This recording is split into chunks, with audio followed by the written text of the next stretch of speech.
अंग्रेजी में बोला है the sum of the thoughts. तुम्हारे सारे ख्यालों को जमा कर लिया जाए तो उसका एक नाम रखा जाए, वो है मन। और कादर कौन है?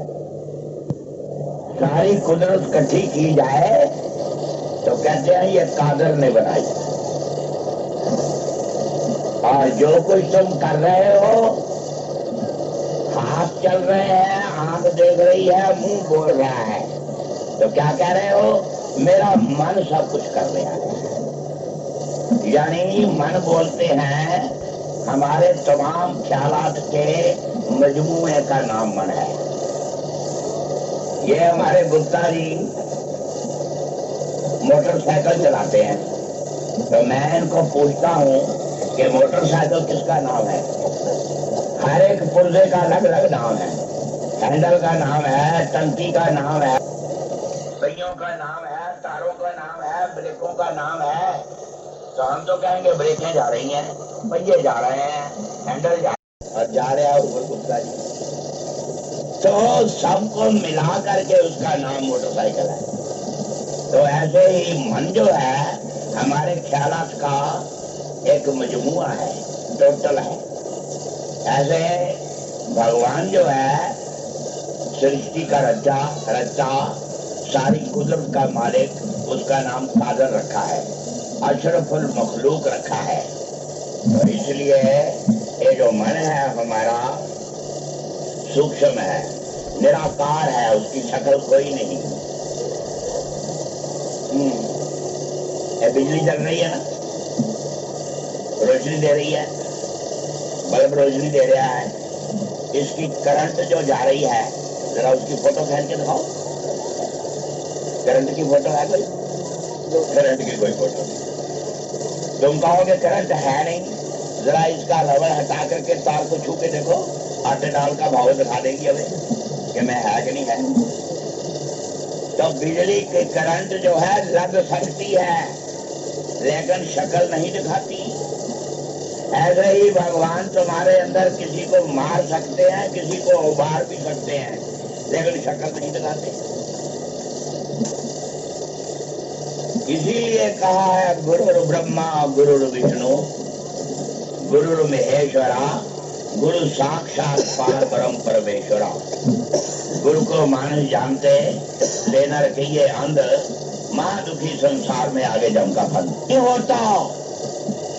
मानुष जैसा होता है, मानुष वर्गा होता है, हाथ पैर मुंह नाक मानुष जैसे ही होते हैं, लेकिन उनके जो भाव और ख्याल होते हैं, जिस पर नजर डाल देते हैं उसको निहाल भी कर देते हैं, और जिस चीज पर हाथ डालते हैं उसको प्रसाद बना के रख देते हैं, दवाई बना के रख देते हैं। लेकिन होता है मानुष वर्गा ही, लेकिन उसके अंदर जो आत्मा होती है, क्या हुआ बल्ब भी हम तुमको दिखा सकते हैं और एक जिंदा बल्ब भी दिखा सकते हैं। अब बुझा हुआ जो फ्यूज हो गया है उसकी अंदर से तार टूट गई है, तुम्हारी सबकी तारें टूटी हुई हैं, और हम क्यों आए हैं?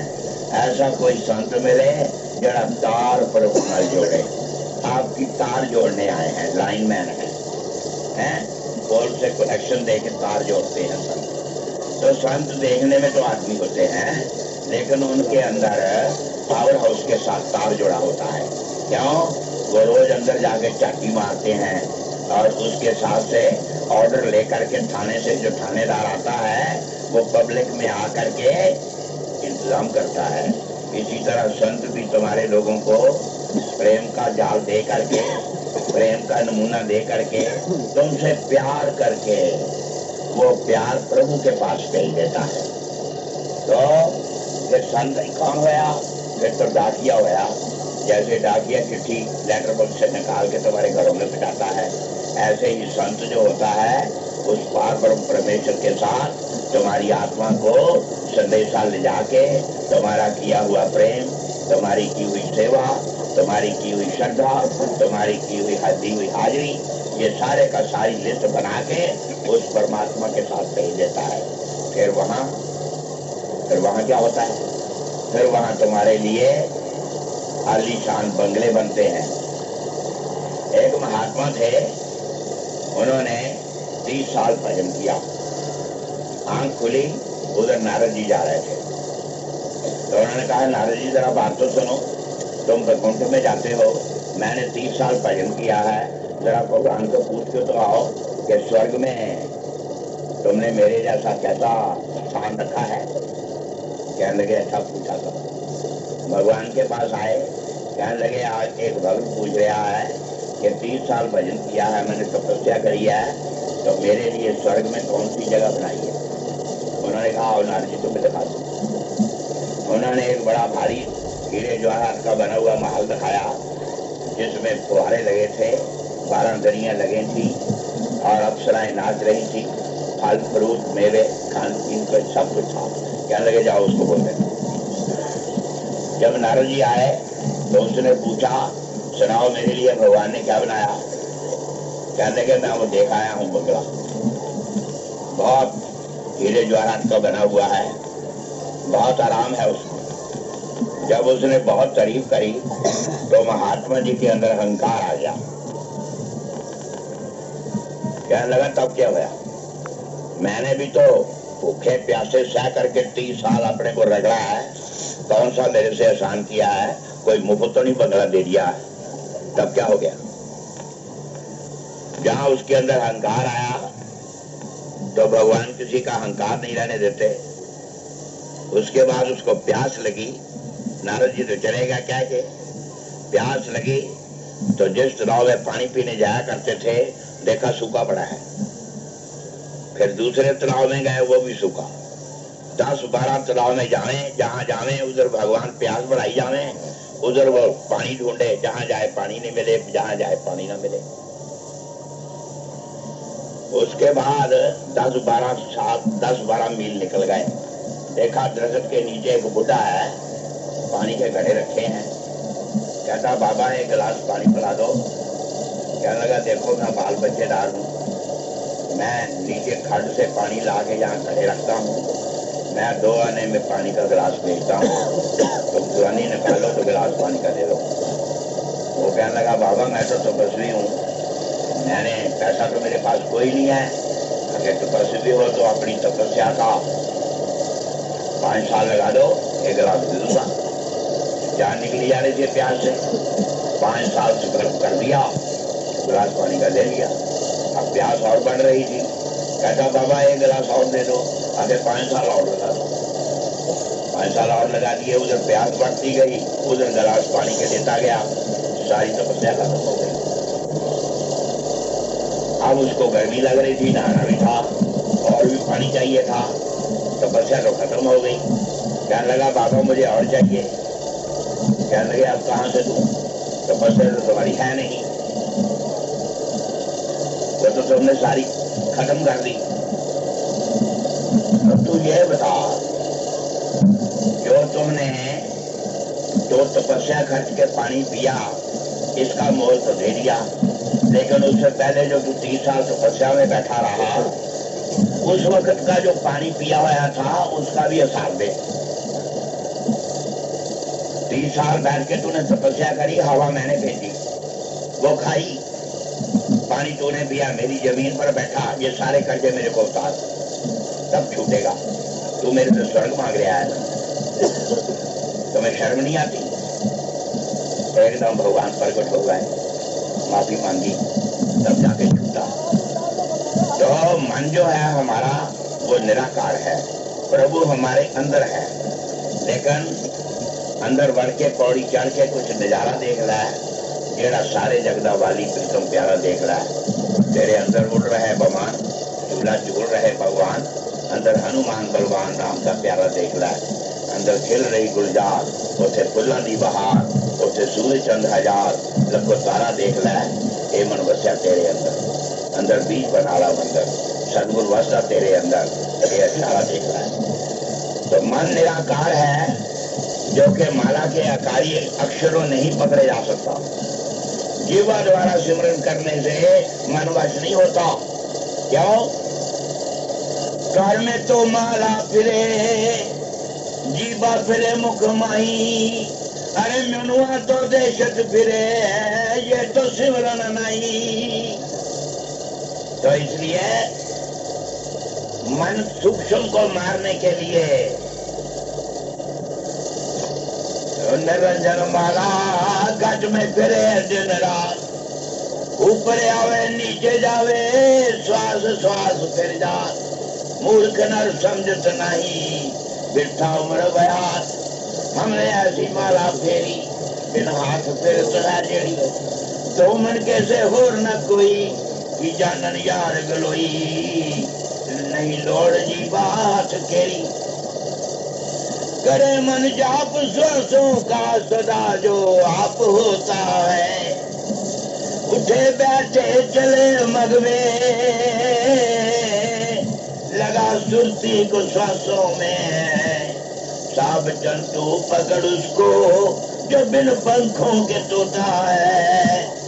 लोग 108 दाने की माला फेरते हैं और हम जंजू की माला फेरते हैं।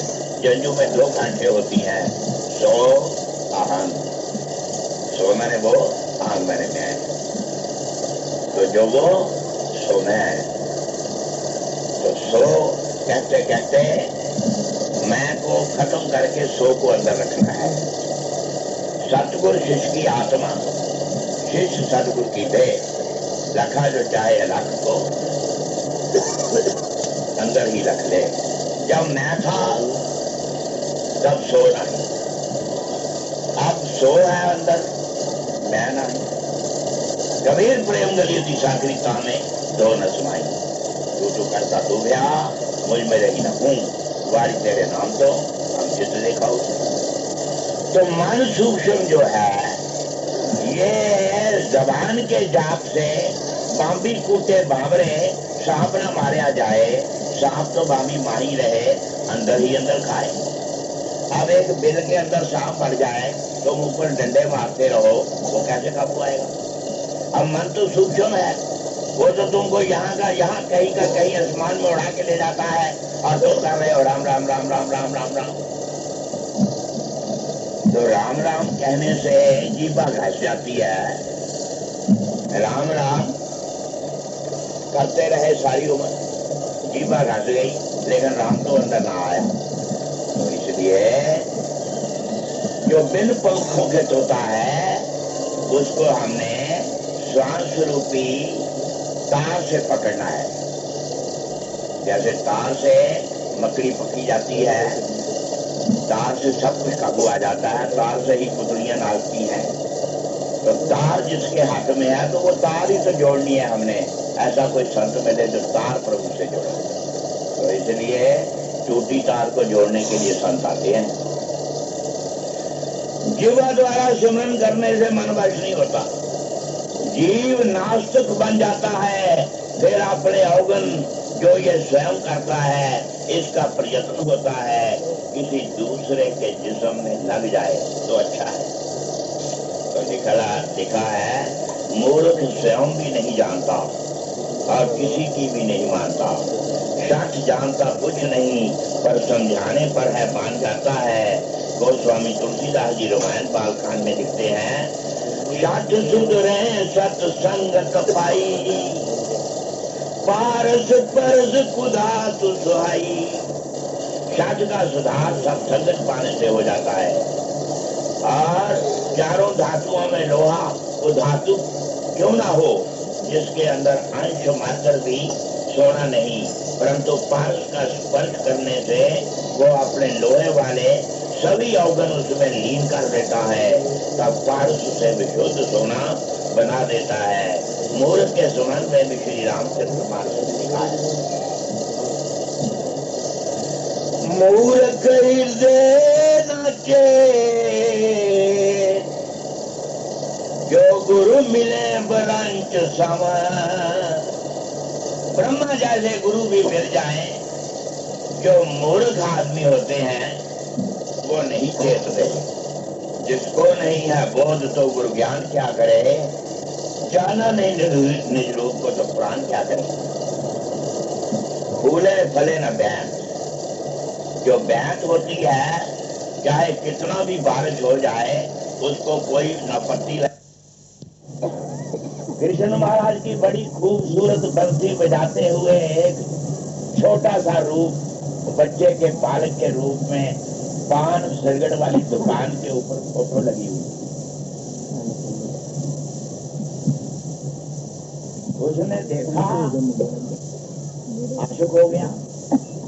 उस पान वाले को कहता है ये नड्डा कहाँ से लिया? अरे तो मथुरा वृंदावन में है। अरे अच्छा।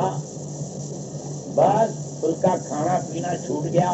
उसने कहा मेरा जमना ही कहाँ है, इस नड्डे को मैं लेके आऊं। आया वहां जमुना जी में, लोगों को पूछा, फोटो उससे ले ली। अरे ये मुझे नड्डा चाहिए। कहने लगे जमुना जी के अंदर है। छलांग लगा दी। भगवान ने ऐसे उसको उठा लिया, दर्शन करके निहाल हो गया। तो झूठ मूठ खेले सचमुच हुए, सचमुच खेले बिरला कोए, ये को खेले मंच तलाए, होता होता हो ही जाए। तो फोटो रखने का मतलब, लगाने का मतलब ये होता है कि आठों पैर हमारे अंदर एक कैमरा होता है, जिसको हम एक बार देख लें उसकी फोटो हमारे अंदर आ जाती है। 10 साल भी बाद उसको कहीं देखेंगे, हम कहेंगे हम पहचानते हैं, हमने तुम्हें देखा है कभी। उसका आकस रह जाता है। तुम्हारे घर के अंदर 10 जनानियां बैठी हैं, आप बाहर खड़े हैं, वो आपस में बातें कर रही हैं, और किसी की आवाज तो आप नहीं पहचानते। आप बाहर बैठे, जब तुम्हारी औरत वहां अंदर बोल रही होगी, तुम फट पहचान जाओगे कि ये आवाज जो है मेरी स्वर्ण की है, ये मेरी औरत की है। औरतें गाने याद, किसी के ब्याह शादी हो तो ढोलकी ले वहां बजती है, औरतें गा रही हैं। तुम अपने घर में बैठे हो, 100 औरत के बीच में अगर वो तुम्हारी औरत गा रही है, तुम घर बैठे पहचान लोगे कि ये आवाज जो निकल रही है ये मेरी औरत की है। क्यों? उसकी तुम्हें अभ्यास है रोज सुनने की आवाज। तो इसी तरह जिसके अंदर महाराज जी एक दफा प्रकट हो जाते हैं ध्यान से, फिर मजनू कहता है लैला पत्ते पत्ते में तेरा जलवा नजर आता है, जिधर देखता हूँ उधर तू ही तू है, कि हर शहर में जलवा तेरा गू है। जब प्रकट हो जाती है ध्यान महाराज जी का, तो एक एक रूप में भगवान दिखता है। मजनू भागा जा रहा है, दरगत के बीच में मथा ठा करके लगा, कहता तू मेरी लैला है। शेर आ गया, जप्पा पा लिया, अगर तू मेरी लैला है। उसको हर शहर में अपनी लैला ही नजर आती थी, इतना उसका ध्यान पक्का हुआ था। किसी ने कहा मजनू तेरे को खुदा मिलना चाहता, तू खुदा को मिलना चाहता है? कहता मुझे लैला से फुर्सत नहीं है। उसने कहा नहीं मजनू, खुदा तेरे को मिलना चाहता है। कहता अगर खुदा मेरे को मिलना चाहता फिर ठीक है, फिर खुदा को कहो लैला की शक्ल बन के आ जाए, क्योंकि तो दूसरी सूरत से जब देखो तभी बेजार है। मैं किसी दूसरी शक्ल को पहचान ही नहीं सकता सिवाय लैला के। तो झूठ मूठ खेले भी सचमुच हो जाता। जो जस कीन तास फल चाखा। गुरु नानक साहब फरमाते हैं, अरे दोष न दो किसे, दोष कर्मा अपने, जो मैं किया सो मैं पाया, दोष न दीजे अबर जना। गुरु अर्जन देव जी इस शरीर नो कर्मा संदड़ा खेत बोलते हैं। इस दुनिया में आके हम जो जो कर्म करते हैं, अच्छे हो या बुरे, सबका ही नतीजा हमेशा हमें भुगतना पड़ता है। इसी प्रकार हजरत ईसा ने फरमाया, मनुष्य जो कुछ बोता है वही काटेगा। खेत में अगर हम मिर्च बोते हैं तो मिर्च की ही फसल मिलेगी।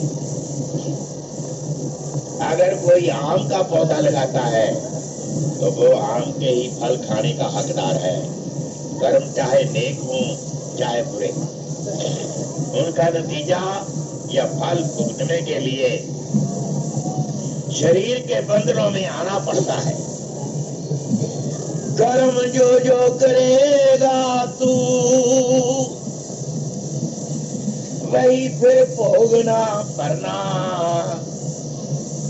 पशु पंछी नरसुर असुर जलचर कीट पतंग सभी उत्पत कर्म की सहजो नाना रंग। क्या राजा क्या प्रजा, क्या अमीर क्या गरीब, क्या औरत क्या आदमी, हम सब दुनिया के जीव कर्मों के इस जाल में फंसे बैठे हैं। इन कर्मों के कारण जिस योनि में भी जाके जन्म लेना पड़ता है, उसमें बैठ के दुख ही दुख मुसीबतें ही मुसीबतें सहनी पड़ती हैं। उस मालिक से बिछड़कर किसी भी योनि में हम कभी सुख और शांति प्राप्त नहीं कर सकते। जो बच्चा माँ बाप से बिछड़ गया है उसको चाहे कोई भी औरत मना गया, अपना बच्चा बिछड़ जाए तो अपना खून बिछड़ जाए तो जब तक अपने माँ बाप के पास नहीं जाएगा उसको शांति नहीं मिली। तो इसलिए लिखा है हर रोज इंसान की खुराक के लिए हजारों तरह के जानवर ज़िबा किए जाते हैं।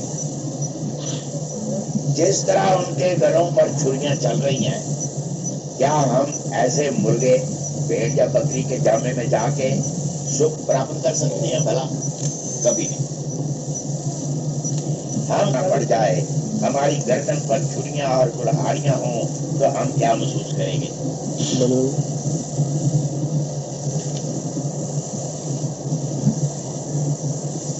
ईश्वरीय शक्ति कृष्ण के रूप में अवतरित हुई थी।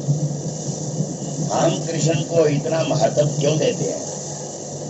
क्या इसलिए कि उनमें सिद्धियां थी? सिद्धियां तो बहुत लोग जमा कर सकते हैं, सामान्य सिद्धियों की बात ही अलग है, मगर अवतारी पुरुषों की शक्तियां विलक्षण ही होती हैं। वो तो कारक कोटि के होते हैं। संत महापुरुषों और अवतारों में एक मूलभूत अंतर होता है। अवतार पर जलद अग्नि जैसे होते हैं और संत महापुरुष अपने जीवन की बची कमाई का फल भोगने के लिए जन्म धारण करते हैं। जब उनका प्रारब्ध जन्म संस्कार समाप्त हो जाता है तब उन्हें मामूली सी ठेस लगती है, वे चमक उठते हैं। गुरु नानक देव, गौतम आदि इसी कोटि के महापुरुष हुए हैं, किंतु बाद में जब उनकी कमाई उसमें जुड़ गई वे तुरंत चमक उठे। ब्रह्मविद ब्रह्म ही भक्ति, अर्थात ब्रह्मा को जानने वाला ब्रह्म ही होता है। इन महापुरुषों ने अपनी वृत्तियों को भगवान के विदा कर दिया, इसलिए हम उन्हें भी अवतार या भगवान ही कहते हैं।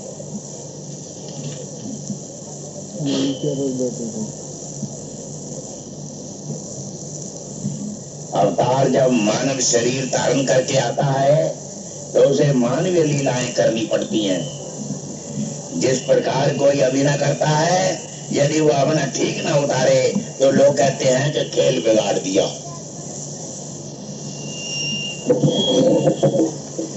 खेल बिगाड़ दिया। इसी प्रकार भगवान कृष्ण भी मनुष्य शरीर में मानव लीलाएं करने लगे थे।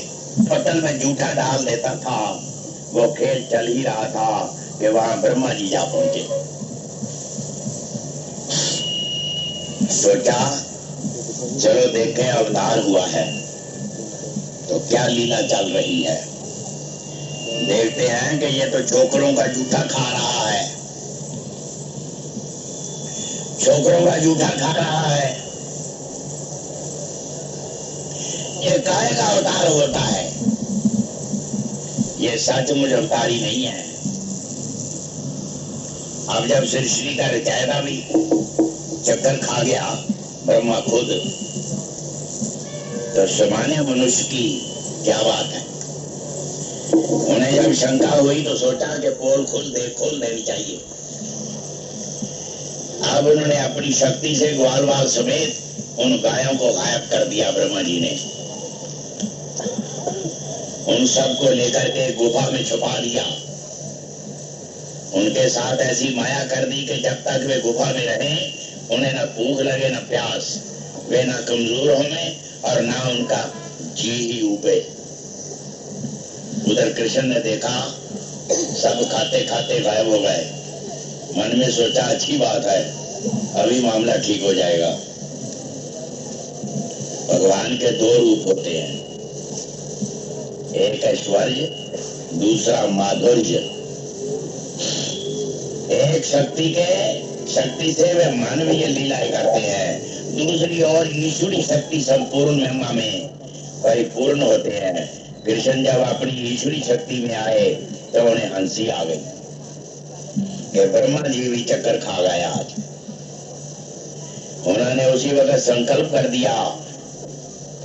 ईशत्व नामक सिद्धि का फल ये होता है कि संकल्प करते ही नई सृष्टि बन जाती है।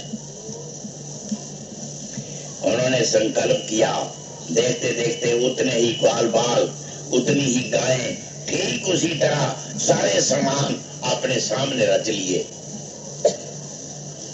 यहाँ तक कि उन ग्वाल बालों की जो जो स्मृतियां थी वो भी कायम रही।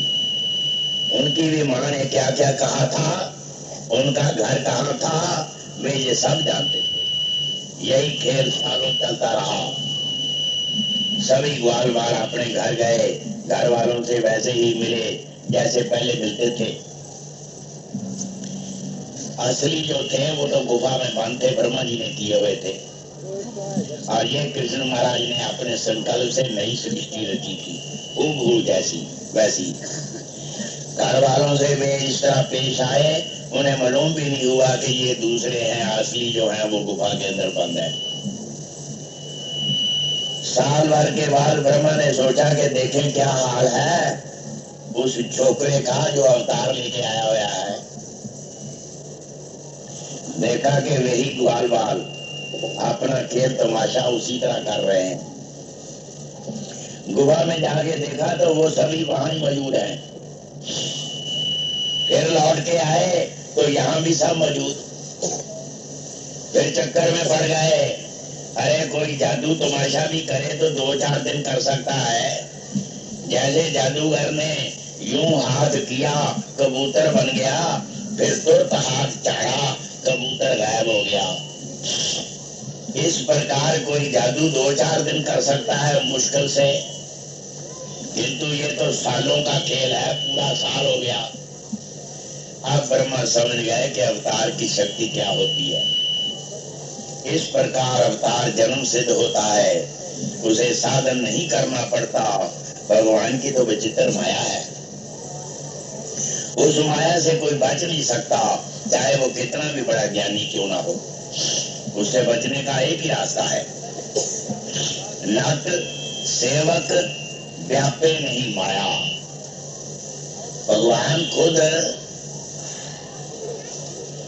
भगवान स्वयं कहते हैं मम माया दुष्य आया, अर्थात मेरी माया बड़ी मुश्किल से पार पाने योग्य है।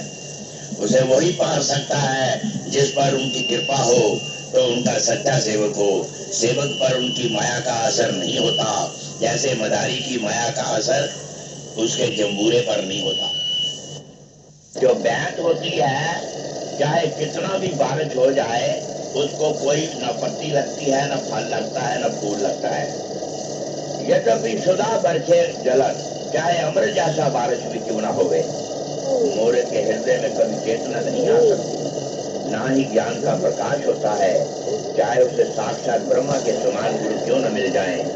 जैसे बांस को फल और फूल कदापि नहीं लगते, चाहे बादल जल के स्थान पर अमृत की बरखा क्यों न हो जाए, तो यह जीव अपनी मूर्खता वश स्वयं दुष्कर्म करता हुआ उसी अज्ञानता में उन कर्मों को छुपाना चाहता है। जितना अच्छा होता है ये पारस रूप सत्यवेता पुरुष की संगत करके प्रभु नाम सिमरन में लग जाता है। सिमरो सिमर सिमर सुख पाओ, कल क्लेश तन माहे मिटाओ। नाम सिमरन से सब कलह क्लेश मिट जाते हैं। सिमरन से सुख होता है, सिमरन से सारा दुख जाए। कहे कबीर सिमरन किए साईं माहे समाए। दुख में सिमरन सब कोई करे, सुख में सिमरे न को। ये सुख में थोड़ा बहुत रोज सिमरन कर दिया जाए फिर दुख कभी भी न हो। सुख में सिमरन नहीं किया, दुख में कीता याद। कहे कबीर उस दास की कौन समय पर याद। तो इसलिए कालयुग केवल नाम है अधारा, सिमर सिमर नर उतरे पारा। यही भाव आशा निम्न लेख भजन में भी है। नाम जपन क्यों छोड़ा भाइयों, नाम जपन क्यों छोड़ा। कूड़ लोभ लालच को पकड़ा, निस दिन दुनिया धंधे जकड़ा। कित विषयों संग जोड़ा, भाइयों नाम जपन क्यों छोड़ा। सत संगत विच पैर न पाया, उचित भक्ति वल मूल न लाया। जन्म मनुष्य है रोड़ा, पाइयो नाम जपन क्यों छोड़ा। हाथ विच माला दिल है काला, हाथ विच माला दिल है काला। क्यों करे अंदर होए उजाला, अरे चित चंचल नहीं थोड़ा। भाइयों नाम जपन क्यों छोड़ा। दास दास बिना गुरु शरणी, जो कीती सो थोथी करनी। मूल न मन को मोड़ा, भाइयों नाम जपन क्यों छोड़ा। आखे अक्सर बंदे, आखे अक्सर बंदे एक दिन इथों जानाई। गुड़ी नींद सुतो जिस वेले किसे न परत जगानाई। ओ रो रो आँख में उठ बहुशेरा, सकिया ताई डरानाई। सच्चा यार न यार बनाया, ते झूठे होर जलानाई। इस अक्षर द्वारा मनुष्य को चेतावनी दी गई है कि ऐ मनुष्य, निद्रा में सोए हुए गाफल हूँ। तूने इस संसार से जाना है, इसे बार बार क्यों जताया जाता है। पर ये जताने से भी और जानता हुआ भी बाज नहीं आता। जैसे लिखा है, मन जानत सब बात, जानत ही अवगन करे। काहे की कुशलात हाथ दीप कुएं पड़े। ये मोरूपी रात में ऐसा सो रहा है, जागृत अवस्था प्राप्त नहीं होती, ज्ञान नहीं होता। जिस समय काल की नींद सोना पड़ गया तो उस नींद से किसी ने भी नहीं जगाना।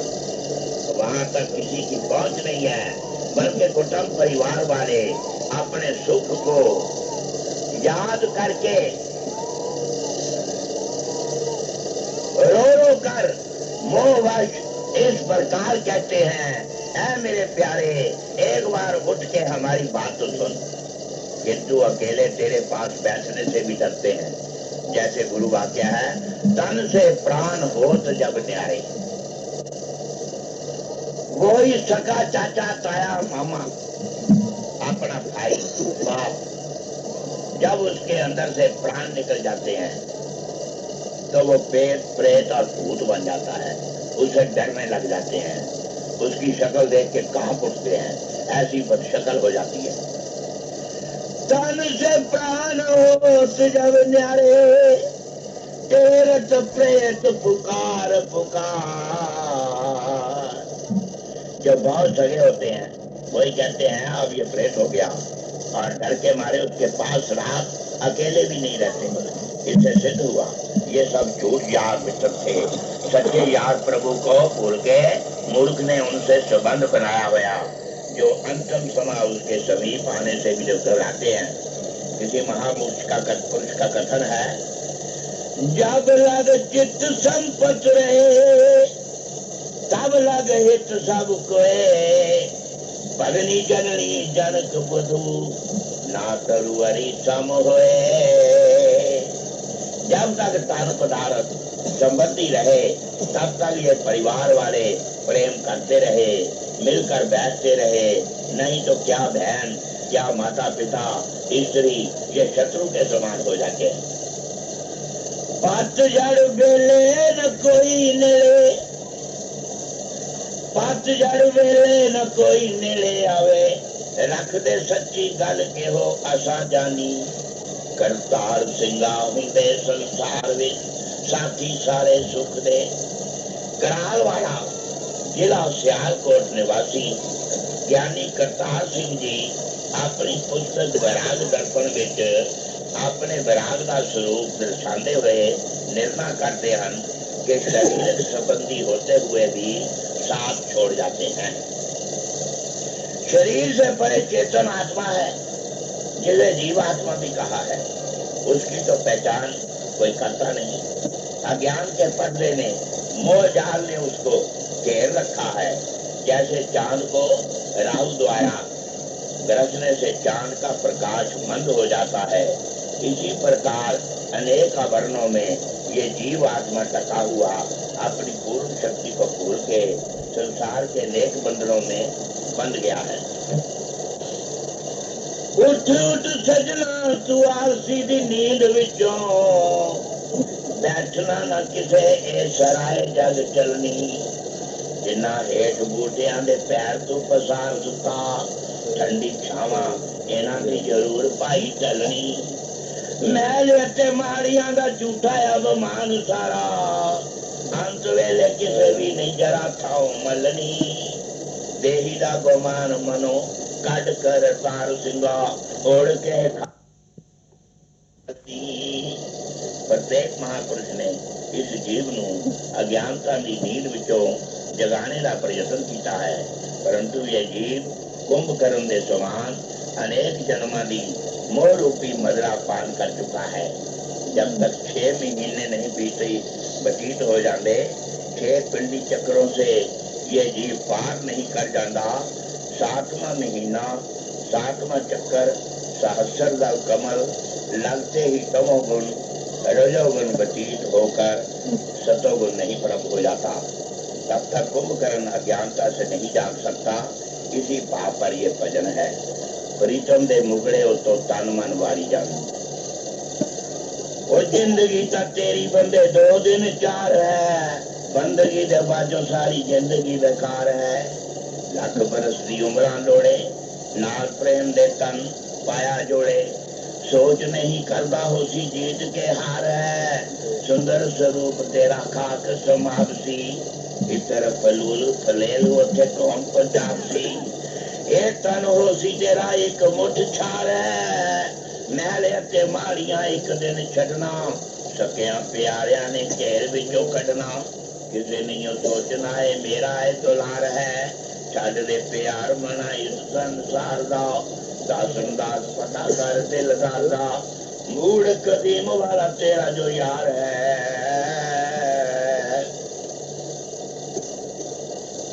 बोला सदगुरु महाराज की जय। चाले नहीं सदगुरु महाराज की जय। अभी मैंने बोलना है, तेरे को नींद आई तो जाके सो जा। 3 गुण, सतोगुण रजोगुण तमोगुण, 5 तत्व आग हवा पानी धरती आकाश। 10 इंद्रियां, हाथ पांव आंख कान नाक में आके बज गई, और शरीर संसारी पदार्थों के ऐसे बंधन इस पर पड़ गए कि इसका इनसे छूटना बड़ा कठिन हो गया। इसका इलाज हमने सवेरे भजन बोला था, नई किताब में इसमें है। गुरु ने मोहे दीनी अजब जड़ी, गुरु ने मोहे दीनी अजब जड़ी। अमृत रसन भरी, गुरु ने मोहे दीनी अजब जड़ी। या कारे ने सब जग खायो, या कारे ने सब जग खायो, मेरे सतगुरु को देख डरी, गुरु ने मोहे दीने अजब जड़ी, पांचों नाग 2500 नागन, यही 5 तक आप गुरु लोग, पांचों नाग 2500 नागन, सतगुरु को देख डरी, गुरु ने मोहे दीनी अजब जड़ी। जिस काल में इसको बसाया, सतगुरु के अंदर आते ही, पांव पकड़ते ही, शरण में आते ही भाग खड़ा होया, क्यों उसने कवाई नहीं करी कि किसी महापुरुष का दर्शन करे, वो काल है।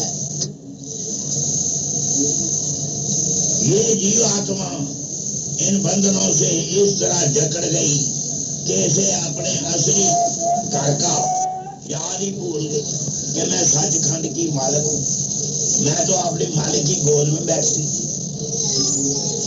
काल लाए मुझे तमन में घेरा, पाया तूने दुख बतेरा, दुख में तुमको जब ही वो सतगुरु लेने के लिए आ गए, फट संत रूप धर के आ गए तभी।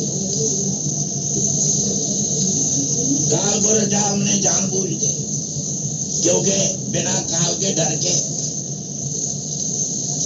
बिना काल के कदर नहीं दिया के। काल ना होता तो तुम कभी सत्संग में ना आते। ये जितनी बीमारियां हैं, जितने दुख हैं संसार में, नानक दुखिया सारा ही संसार। सुखी वो होगा जो गुरु से नाम लेके हो जाए नाम के अदा, तो सतगुरु की गोद में आ जाएगा, तो काल उसको देख के भाग जाएगा। गुरु उसका लेखा फाड़ेगा, काल का सगलो लेखा फाड़ा, ਉਹਦੇ कर्मा से जन्म जन्म से सही फिर, और तुम खरीद के रख लिया सतगुरु ने। अब तुम सतगुरु के कब्जे में हो, अब काल नहीं, काल को निकाल दिया। अब तुम्हारा उठना बैठना खाना पीना सब सतगुरु के अंदर है। तुम्हें ऐसी जगह सतगुरु ले जाएगा जहाँ तुम्हारा जी नहीं करता, लेकिन वहां तुमको शर्मे में देंगी, क्योंकि सतगुरु जो है अपने शिष्य की बेहतरी चाहता है। चाहे बीमारी देवे, चाहे बदहजमी देवे, चाहे कोई दुश्मन देवे, चाहे सांप लड़ावे, वो तुम्हारे फायदे के लिए करता है। क्यों? तुम्हारे पिछले कर्म काटने हैं। काल तो 84 लाख में डाल के काटता है, और सतगुरु बीमारियों से सुपने में दिखा देता है, सुपनों में काट के रख देता है। कई फिल्में सारे जन्म में इकट्ठी हुई, तुम्हारे अंदर एक फिल्म बनी हुई है, वो तो सुपने में। अब राजा जनक को सुपना आ गया, सुपने में देखता है कोई राजा आया है, उसने सारा मेरा राजपाट काबू कर लिया,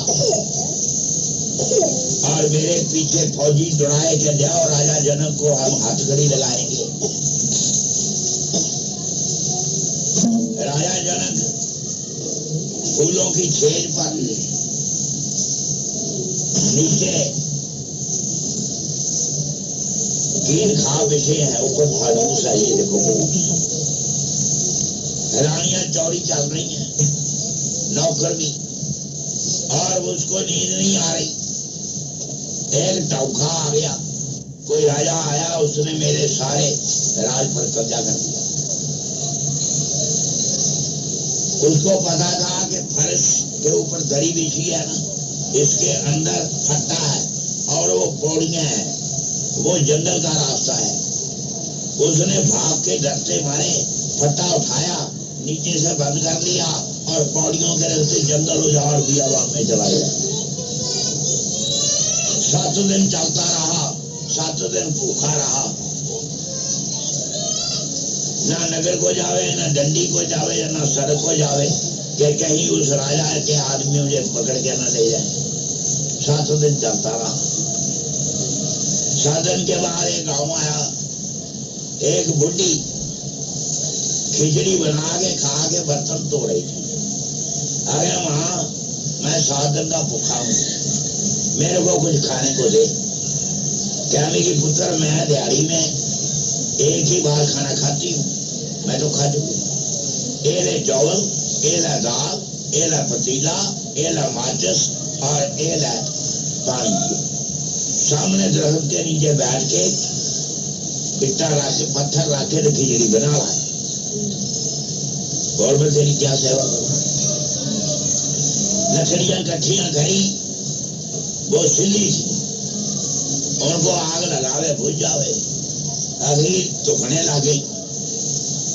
घी के ऊपर पतीला रख दिया, 1 किलो पानी धुएं से निकल गया। अब खिचड़ी पके नहीं, एक उबाला आ गया, कहता है इतने में तो जान निकल जाएगी, कच्ची खा लेते हैं। पत्ते तोड़े, बिछाए, अध कच्ची खिचड़ी पलट गई। इतने में 2 बैल भैंसे लड़ते लड़ते आए, बेशुमार मिट्टी सारी उड़ के खिचड़ी में पड़ गई। एक किनारा खाली था, गिराई लगा चुकने, 4 कुत्ते भूखे पता नहीं कहां से आ गए, एकदम सारी खिचड़ी खा गए। उसका हाथ खाली रह गया, एक दाना भी नहीं हाथ में आया। इतने में आंख खुल गई, देखा मैं राजा हूं, रानियां सो गई हैं, सारे मेरे इशारे पर चलते हैं। ये मैंने सुपना क्यों देखा? अब मुझे गुरु करने की लोड़ पै गई, जो मुझे ये बतावे कि ये जो मैंने सुपना देखा है ये सच है या मेरा ये राज है ये सच है। दोनों में कौन सा सच्चा है, झूठा खेला है? अब मैं गुरु करूं, और गुरु भी ऐसा करूंगा, घोड़े की रकाम में एक पैर रख के पटाखी मार के जितनी देर में दूसरा पैर आता है इतने में ज्ञान दे दे। तो सवेरे उसने महल बनाया एक बड़ा भाई, और टंडोरा पटवा दिया कि राजा जनों को गुरु करने की जरूरत पड़ गई है। जो राजा का गुरु बन के आवे